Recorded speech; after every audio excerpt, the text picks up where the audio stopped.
جوون 17 ساله از همین بچهای جلسه خودمون میگه حاج آقا مادرم برام به پا گذاشته. میگم مگه چیکار کردی؟ میگه حاج آقا خونه تکونی رو پیچوندم.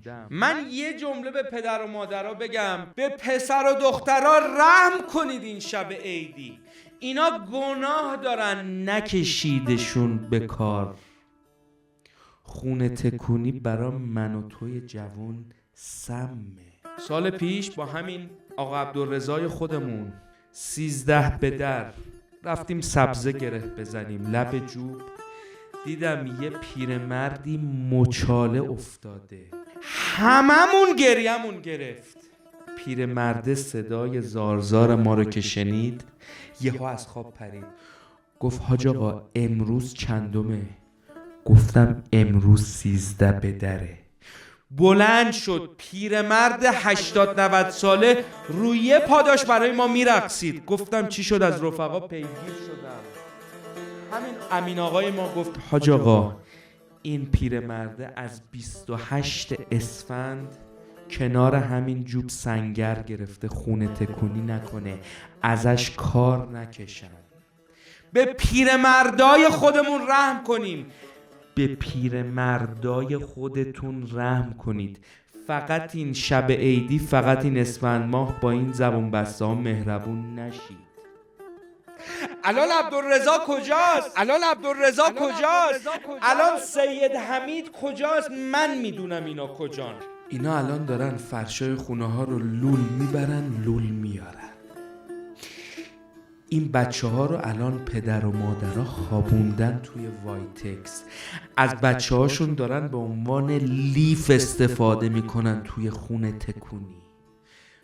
به جووناتون رحم کنید. به ما جوونا توی خونه تکونی رحم کنید.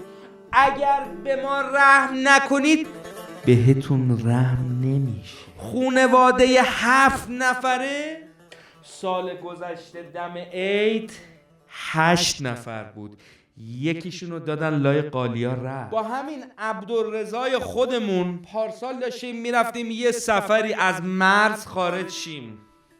این بچه نتونست بیاد سفرشو، اثر انگشتش رفته بود این زبون بسته. من نمیدونم امسال رو نمیدونم قراره چه بلایی سر عبدالرضا و عبدالرضاها بیاد. الان عبدالرضا کجاست؟ الان سید حمید کجاست؟ من میدونم اینا کجان. مادره اومده وسط جلسمون منو بلندم کرده، میگه حاج آقا کارگرمون رفته. میگم خب چی کار بکنم؟ میگه دستم به دامنت، این همه جوون رعنا تو این جلسه نشسته، یکیشو بده کمک ما. جوونه رفته خونه اون خانم، از اسفند سال پیش تا الان نیامده بیرون. دارن مثل یه برده ازش کار میکشن. داریم بلند میشیم به 100 سکه اشرفی بریم این غلام رو آزادش کنیم، دوباره برش گردونیم به جمع خونوادش. به جوونامون رحم کنیم. توی این خونه تکونیا جوونامون رو از دست ندیم، جذب کنیم، دفع نکنیم. انقدر وایتکس و اتک ریخته تو چاه مجتمع خونهشون، کل مجتمع آسم گرفتن. به سلامتی هم رحم کنیم. الو جاجوی خاک بر سر، کجایی؟ سلام مامان، خوبی؟ سلام و کوف. میگم کجایی؟ شب عیدی مردم، انقدر دستانا کار کردم، کمرم درد گرفت، بی وجدان. باشه بیا کمک ببینم. مامان جو من جلسه منم قربونت برم، میام. جلسه برای من نکنا. بالا میشه همین الان کار میکنی، کل دیوارا رو باید بشوری. بالاش ببینم کل فرش نشسته داریم. خاک بر سر بقی.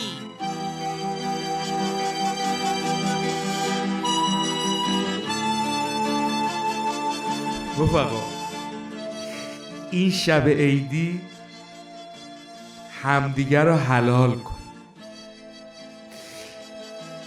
منو هم حلال کن.